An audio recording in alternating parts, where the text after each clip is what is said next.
Having Moomin ceramics as part of your DNA? Have these people lost their marbles? I'm listening to something I would love for you to listen to. Honestly, it really is quite amazing. It's about trolls. And not the sort of trolls you usually hear about, but Moomin trolls. White, round, and fluffy. Or do the Moomins just affect people's lives in a way that the rest of us aren't privy to yet? It's 5 episodes of a podcast that will probably, most definitely lure you in and spit you out afterwards. My name is Lily Collins, and you might have just woken up, the night still lingering in your body. You might be standing on the subway, surrounded by strangers.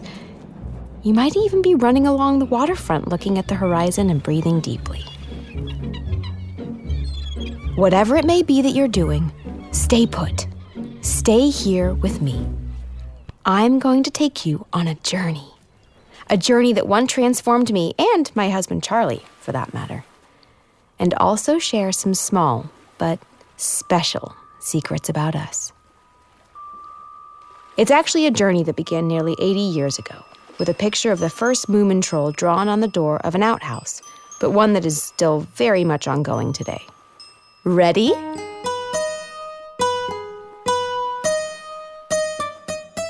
Because these little Moomin trolls, although they might be new to you, are a worldwide phenomenon. And this is what the podcast I'm currently listening to, The Moomin Phenomenon with British comedian and actor Jennifer Saunders, a comedian I grew up watching as a child, is all about.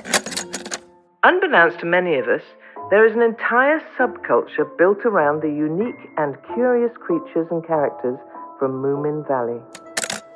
So there is an entire subculture of Moomin fans all over the world. Fans who are so devoted. Some even get tattoos of their favorite Moomin characters. But I have to pause here. I have a confession to make. I am one of those Moomin fans. Hooray! But no, that's not me getting a Moomin tattoo myself. At least for now.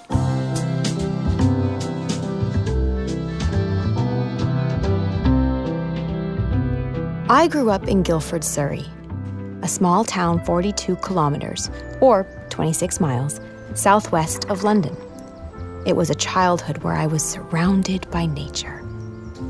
Nature was ever present when going with my mom to antique fairs and flea markets out in the countryside.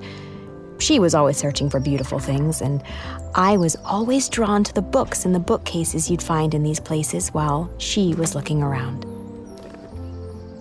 Picture this. Me sitting on the floor, reading books that I can't resist, books that resonated with the classical British landscape around me. It's often books by the author Enid Blyton, who wrote the famous 5, but also the Moomin books. There is just something so captivating about the illustrations. The illustrations in the Moomin books are unforgettable. They're both familiar and strange at the same time. They trigger the imagination and stayed with me for years. Even now, if I close my eyes, I can still see the covers of the books in front of me.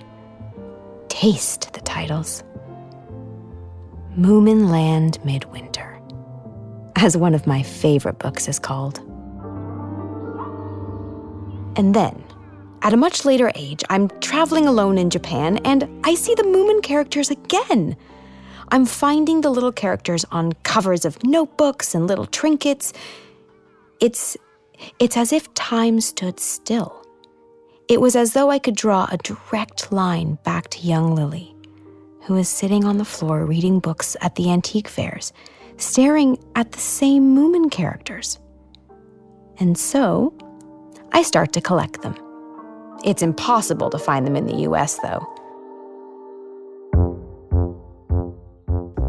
And then, when I first started dating Charlie McDowell, my husband, surprise! It turned out that he also loves these little characters. For him, the Moomins are almost like a part of his family. There is something cozy and soothing about them, but also something haunting.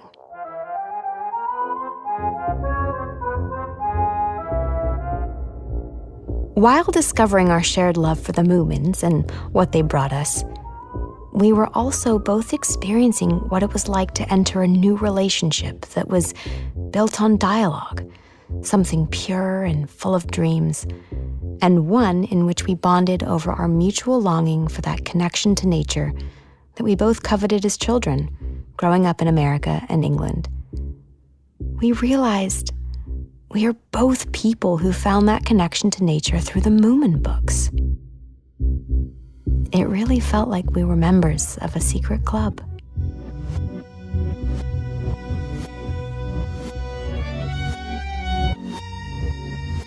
Let me read a passage for you from the first Moomin book, so you too can join that secret society and get a taste of their magic. It must have been late in the afternoon one day at the end of August when Moomin Troll and his mother arrived at the deepest part of the great forest. It was completely quiet and so dim between the trees that it was as though twilight had already fallen. Here and there, giant flowers grew, glowing with a peculiar light like flickering lamps, and furthest in among the shadows moved tiny dots of cold green. So, here I am. I've taken on the honor and task of becoming your guide into the Moomin world. Let's call this introductory episode, made especially for you, the Lily Collins Guide to the Moomins.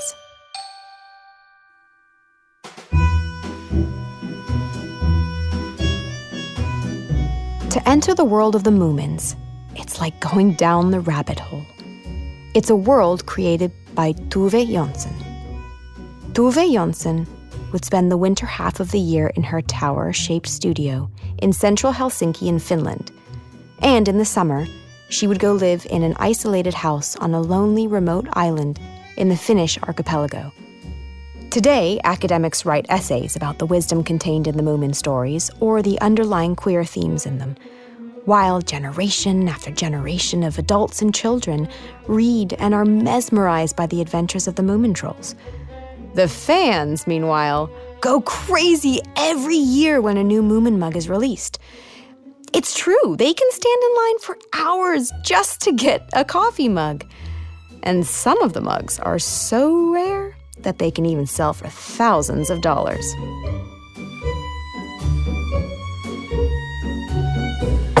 But let's start from the beginning.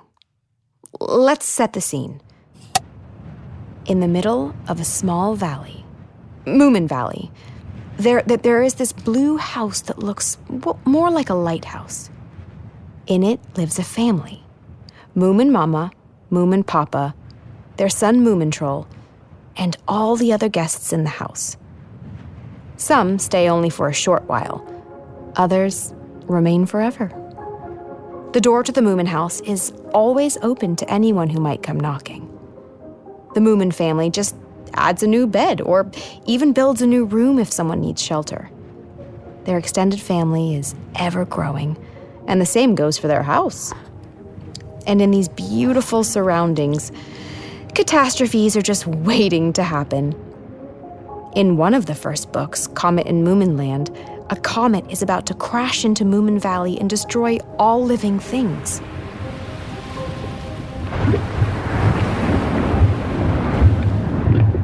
Okay, so spoiler alert. You see, these Finnish stories can be quite brutal, in a nice way. Tove Jansson was deeply fascinated by catastrophes and horror stories, and she thought it unwise to shield children from them. Life is full of them, after all, in a way, if you live long enough to see them. She even had a collage of newspaper clippings and photos of various disasters like erupting volcanoes, shipwrecks, and floods up on her toilet door to gaze and contemplate on as a form of bathroom reading. But here's the thing about the Moomins. They offer a perspective that lets us see the world we live in a new light. Moomin Papa says, the following passage is from the book Moomin Papa at Sea. The world is full of great and wonderful things for those who are ready for them. Yes, exactly! Now, are you ready? Are you ready to listen and hear about the Moomins and their quirks, their wisdom, and their many reflections that will reach deep into your soul? Isn't life exciting? Everything can change all of a sudden and for no reason at all. That's another nugget of wisdom from the same book, Moomin Papa at Sea. This time, courtesy of Moomin Troll. Thanks, Moomin Troll. How about a fanfare? Oh, if I only could understand why you always make such a fuss about things. That was a quote from the Hemulin, another quirky, if slightly more serious character in the Moomin world. Wait, hang on. I've digressed. Where were we? I know what you're thinking. Well, I think I know. I'm thinking that you're thinking, what does it mean to be a Moomin fan? Okay, it might strike you as a bit odd, but it means that you actually love these strange, cheeky little characters who are the native inhabitants of Moominvalley. Love them as if they're actually part of your own family. They are quirky characters who have lots of adventure in an ever-changing world. Yeah, where forces of nature push the little inhabitants of the valley to constantly outdo themselves. But did you know the first book was published in 1945, almost 80 years ago? The last one was published in 1970, almost 2 decades before I was born. And the reason why people all over the world still care about the Moomins? All of the characters are saying that it's okay to be longing for something else, something bigger, something sometimes even dangerous. Every aspect of our humanity is crystallized into the traits that make up these characters, who help us recognize ourselves in them. Tove Jansson tells us via the Moomins that it's okay to be who you are, who you want to be, and to be tolerant of each other despite our differences.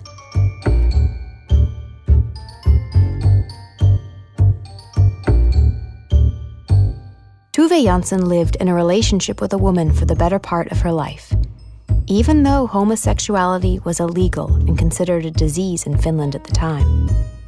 Her partner's name was Tuulikki Pietala, and, like Tove Jansson, she was an artist. Tuulikki was the inspiration for the character Tuutikki, who appears in the 6th Moomin book, Moominland Midwinter. In the book, Moomin Troll suddenly wakes up in the middle of winter. You see, the Moomin Trolls usually hibernate through the winter months like bears. And there is Tuutikki. She's a wise and calm character who guides Moomin Troll to the new parallel world, where everything looks different but is still the same. There's such a lot of things that had no place in summer and autumn and spring. Everything that's a little shy and a little rum. Some kinds of night animals and people that don't fit in with others and that nobody really believes in. They keep out of the way all the year. And then, when everything's quiet and white and the nights are long and most people are asleep, then they appear. Yes, see? Everyone has a place in Moominvalley. Even the shy and the rum, the toffles and the miffles, those who feel like they just don't fit in. As you get to know the different characters in Moominvalley, you start seeing Tove Jansson's creations all around you. Like, isn't the Hemulin just like your old biology teacher? And the Philojonk might feel a little bit like that relative of yours who's obsessed with cleaning? Me and my husband Charlie's dog Redford is definitely Sniff. And sometimes Stinky. But many readers also feel that Tove Jansson somehow seems to know them and speak directly to them. Her observations on what it's like to live in this silly world of ours, mirrored through Moominvalley, seems to resonate with people of different backgrounds and experiences. In the podcast series, The Moomin Phenomenon, you can hear Moomin fans from all over the world and what they all have in common. I feel like at some point, maybe one day I'm Snufkin, another day Moomin Troll, but today I'm the Moomin Papa. But it changes all the time, depending on your situation in life, really. And I am because I am longing for adventures. Yes! See? That is what it's like to be a Moomin fan. You do, through some strange metaphysical transformation that nobody can see, identify with and almost become like the characters. Emma Klingenberg, who is on the interviews in this podcast, identifies with the adventurous Moomin Papa. Others with the freedom-loving Snufkin, who roams all over the Moomin world living in a tent, playing his harmonica. A character who owns nothing except the clothes on his back, and when they need to be replaced, he finds something old, already used. Among those who identify with him is my husband Charlie, my own little Snufkin. Well, I won't reveal which one I am just yet, but it is a very special character in the Moomin world. Well, okay, I'll give you a couple of clues about my favorite character. She carries a big red umbrella, and this is one of her signature quotes. Hope for the best and prepare for the worst. Sure, that's a really good motto. Hope for the best and prepare for the worst. The character saying that, with whom I strongly identify, is an independent type who always wears red and who is extremely passionate, loyal, fierce, and is not afraid to speak her mind. That reminds me of another character who is also very special to me. If I say Paris and Emily, I'm sure you understand. But before I make my big reveal about which Moomin character I identify with, let's play a game. Which Moomin character are you? Are you the adventure-loving Moomin Papa, the vagabond Snufkin, the kind and wise Moomin Mama, or perhaps Muskrat, the insufferable philosopher, or the independent little Mai? Maybe the carefree Mimble, or maybe Snork Maiden. There are countless Moomin characters, and you don't have to feel like just one of them. It can vary depending on the weather, for instance, or on whether or not you've had breakfast, taken a walk, are in love, or feeling sad, melancholic, or full of energy. If you want to find out which character you are feeling like today, you can take a test online. Go to Moomin.com, and there you will find the Moomin character personality test called Which Moomin Character Are You? So, let's be brave and start. If you can't speak Finnish or Swedish, like me, you have to do this in English. I wonder if I'm going to get the result I think I'm going to get. Okay, now we can start the test. Let's see. First question. You are more practical, impractical? I'm super practical, right? Well, maybe a little impractical at times, if I'm honest. Second question. Do you tend to choose rather carefully, somewhat impulsively? Well, as much as I do tend to overthink, I'd probably have to say impulsively. Third question. Would you rather have material things or experiences?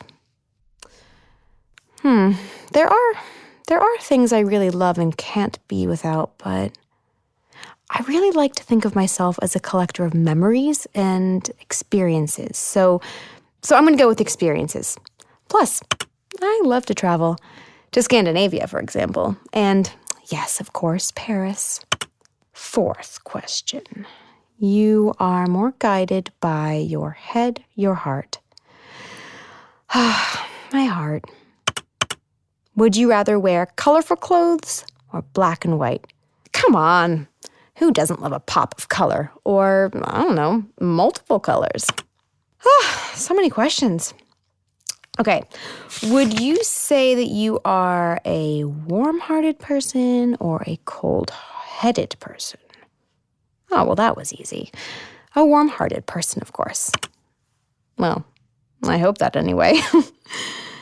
Okay, finally, the last question. Would you rather be alone or together with others? To be totally honest, I do love my alone time, but I've really always been a people person, and I just love being social. Ugh. Is a mix of the two an option? Press for the result. You are little Mai. Yes! You cheerfully state all the unpleasant truths that others don't want to say out loud or hear.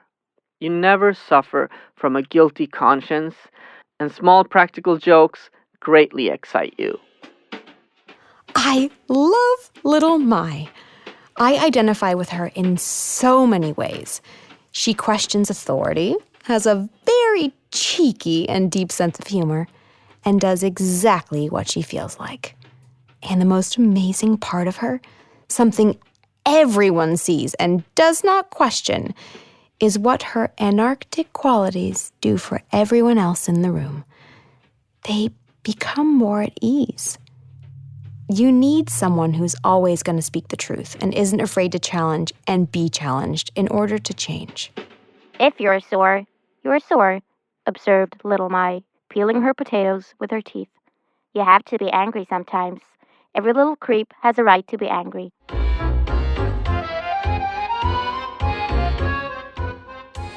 But let me reveal something else besides the fact that I'm a Moomin fan. It may not sound like a big deal, but here's the thing. Not many people know about it, and I'd really love to share it with you. My husband Charlie and I actually have a little museum at home. A special altar of unique Moomin things, a collection of wonderful Moomin paraphernalia. There are books and drawings, mugs, and small Moomin plush toys. Even a letter written by Tove Jansson herself. And we are collectors, not owners, mind you. This is a very important distinction in the Moomin philosophy. You'll understand when you hear the next quote where Moomin Troll talks to Hemulin, who is a great collector, but who suddenly becomes very unhappy after he has completed his collection. I think I'm beginning to understand now. You aren't a collector any longer, are you? Now you're just an owner. That's nowhere near as much fun. Exactly. We started collecting Moomin figures as small gifts to each other, Charlie and me, and it's grown ever since. One day, hopefully, we'll give them to our children and pass on our fascination for these little Moomins. We even have some original books in Swedish. Let's try and say the titles. Sorry guys, but I'm actually going to have to ask my two producers here to help me out because I don't speak Swedish. Guys, can you help me? Vem ska trösta knyttet? Vem ska trösta knyttet? Knyttet. Knyttet. Okay, the next one. Okay. What's the next one? Den farliga resan? Yes, good. Ja? Den farliga resan. Den farliga resan? Yes! Phew! Got that one. You guys got to give me props at least for trying.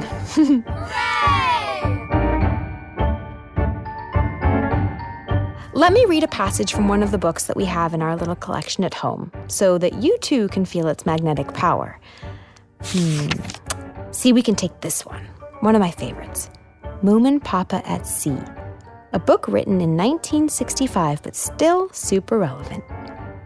Moomin Papa is feeling restless and useless and wants to move away from the safety of Moominvalley and takes his family on an adventure.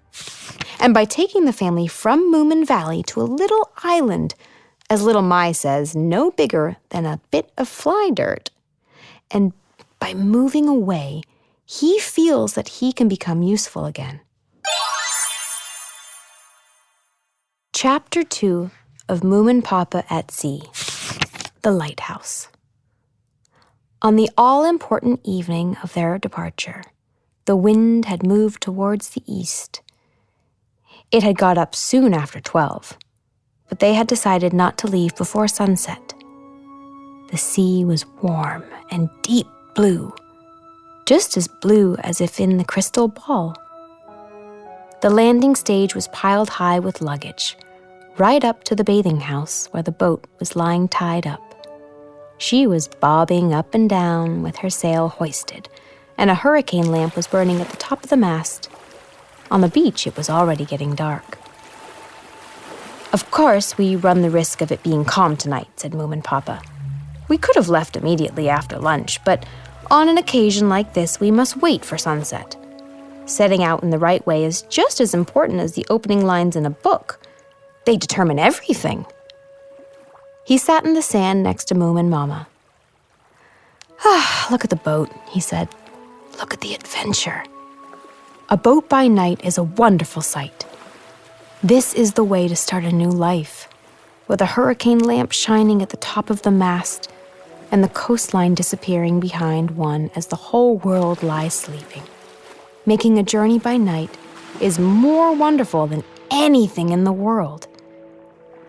"Yes, you're right," replied Moomin Mama. "One makes a trip by day, but by night one sets out on a journey."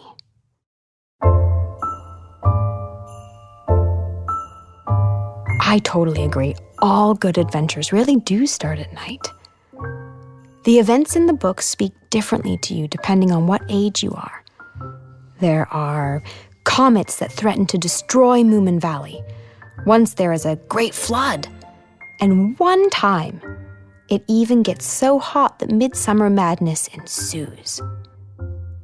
In the podcast series, The Moomin Phenomenon with Jennifer Saunders, you can hear philosophers and professors talk about those deep and hidden powers of the Moomin books. Here's a small sample with the Swedish professor Bjorn Sundmark. But of course, a philosophy it's a huge term. I mean, one could also talk about it as philosophy of life in the sense that enjoyment of life, of living. I mean, that's something that all of the books really portray. I mean, very often they actually seek out adventurous or even dangerous situations because they want to enjoy life to the full, as it were.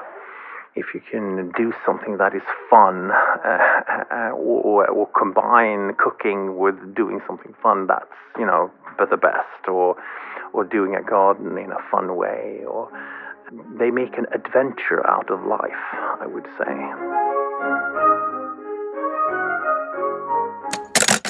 Hey, Lily Collins here. I'm back.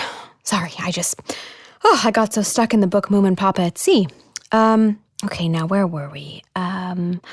Well, I wanted to tell you a little bit more about some of the things in our Moomin collection.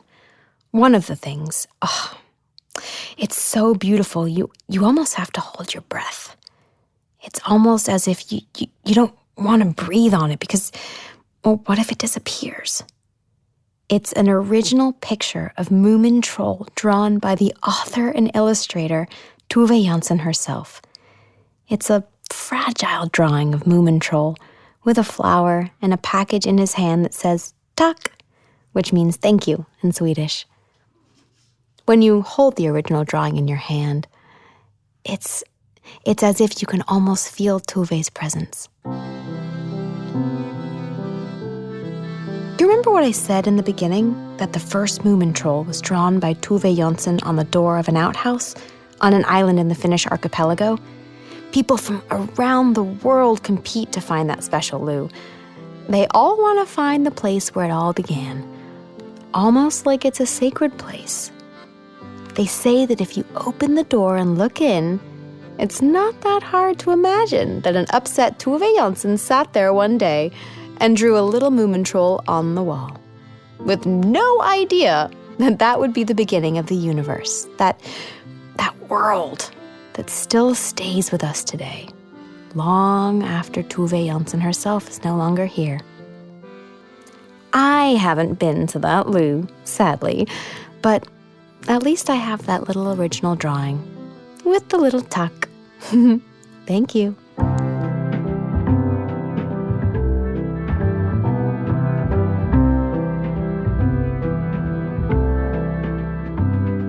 Well, before I leave you, I really want you to hear this. It's a passage from the summer book, which Tove Jansson wrote in 1972, after having finished the Moomin books she had been working on for decades. I can tell you that it is my husband Charlie's favorite book. The book is about a grandmother and her little grandchild who are spending the summer on an island far out in the Finnish archipelago. Sound familiar? On the cover of the book, you see an island and the reflection of it in the water. I'll read it for you. An island can be dreadful for someone from outside. Everything is complete, and everyone has his obstinate, sure, and self-sufficient place.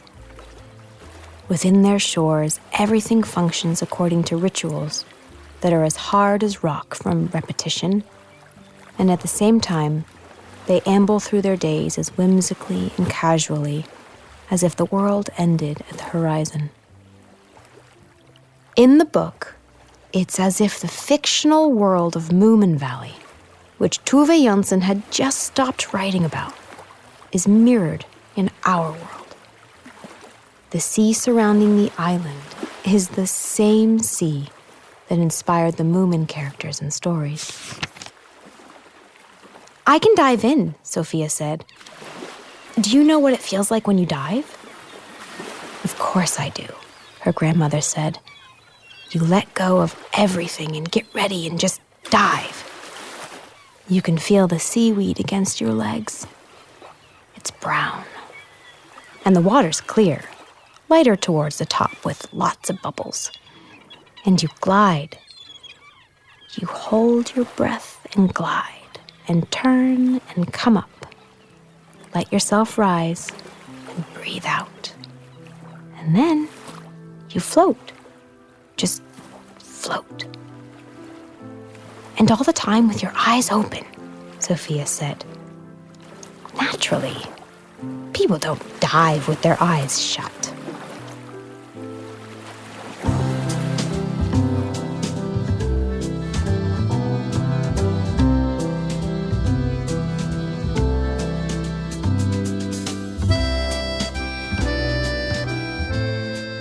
I really hope my guide to the Moomins has inspired you to find out more about Moominvalley and its inhabitants. Now, go on and listen to the first episode of the Moomin Phenomenon with Jennifer Saunders. And once you've listened to it, you'll understand that it's like that special feeling when you leave after a great party and you just want to take the whole world in your arms. Or as Tove Jansson describes it in Finn Family Moomin Troll, oh, what a wonderful feeling when you have eaten up everything, drunk everything, talked of everything, and danced your feet off to go home in the quiet hour before the dawn to sleep. And now the hobgoblin flies to the end of the world, and the mother mouse creeps into her nest, and one is as happy as the other. But perhaps the happiest of all is Moomin Troll, who goes home through the garden with his mother, just as the moon is fading in the dawn and the trees rustling in the morning breeze which comes up from the sea. It is autumn in Moominvalley, for how else can spring come back again?